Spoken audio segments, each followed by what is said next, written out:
Hey everyone, I hope you guys are doing fine. I welcome you all to the day 8 of CA Inter question series, and today's topic is Audit chapter number 2, Audit Strategy, Audit Planning and Audit Program. So, without any further delay, let's get started. Question number 1 is, in establishing the overall audit strategy, the auditor shall, among other consideration, ascertain the nature, timing and extent of resources necessary to perform the engagement. Explain those considerations in detail. As per SA 300, Planning and Audit of Financial Statements, for establishing the overall audit strategy, the auditor shall first identify the characteristics of the engagement that define its scope. Second, ascertain the reporting objectives of the engagement to plan the timing of the audit and the nature of the communications required. Third, consider the factors that in the auditor's professional judgment are significant in directing the engagement team's efforts. Fourth, consider the results of preliminary engagement activities and, where applicable, whether knowledge gained on other engagements performed by the engagement partner for the entity is relevant. And last, ascertain the nature, timing, and extent of resources necessary to perform the engagement. Question number 2 is, engagement partner CA Hitesh Kapoor of Kapoor and Associates wanted to develop an audit plan of Sampurna Fabrics Limited. Discuss the matters to be described in such an audit plan. While developing an audit plan, the auditor shall include a description of, first, the nature, timing, and extent of planned risk assessment procedures as determined under SA 315, identifying and assessing the risk of material misstatements through understanding the entity and its environment. Second, the nature, timing, and extent of planned further audit procedures at the assertion levels as determined under SA 330, the auditor's response to assessed risks. And last, other planned audit procedures that are required to be carried out so that the engagement complies with SAs.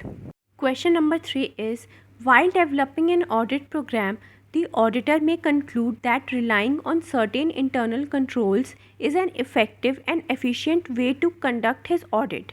Explain, stating clearly the points to be kept in mind while developing an audit program. For the purpose of program construction, the following points should be kept in mind. First, stay within the scope and limitation of the assignment. Second, prepare a written audit program setting forth the procedures that are needed to implement the audit plan. Third, determine the evidence reasonably available and identify the best evidence for deriving the necessary satisfaction. Fourth, apply only those steps and procedures which are useful in accomplishing the verification purpose in the specific situation.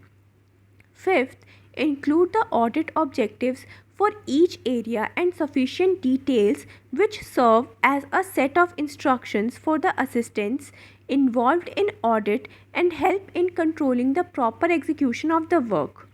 Sixth is, consider all possibilities of error. And last, consider the procedures to be applied to related items. Question number 4 is, the nature, timing, and extent of the direction and supervision of engagement team members and review of their work vary depending on many factors. Discuss those factors. Factors include size and complexity of the entity, area of the audit, assessed risk of material misstatement, and capabilities and competence of the individual team members performing the audit work. Now, fifth question is, once the overall audit strategy has been established, an audit plan can be developed to address the various matters identified in the overall audit strategy. Explain. Audit strategy sets broad overall approach to the audit, whereas audit plan addresses the various matters identified in the overall audit strategy. Audit strategy determines scope, timing and direction, whereas audit plan describes how strategy is going to be implemented. The audit plan is more detailed than the overall audit strategy that includes the nature, timing, and extent of audit procedures to be performed by engagement team members. Planning for these audit procedures takes place over the course of the audit as the audit plan for the engagement develops. The establishment of the overall audit strategy and the detailed audit plan are not necessarily discrete or sequential process but are closely interrelated since change in one may result in consequential changes to other. I hope you guys really enjoyed and found this video helpful. Do like the video and subscribe to the channel. And I see you in the next video with new chapter and new questions. तब तक मेहनत करते रहें और आगे बढ़ते रहें. Follow for more.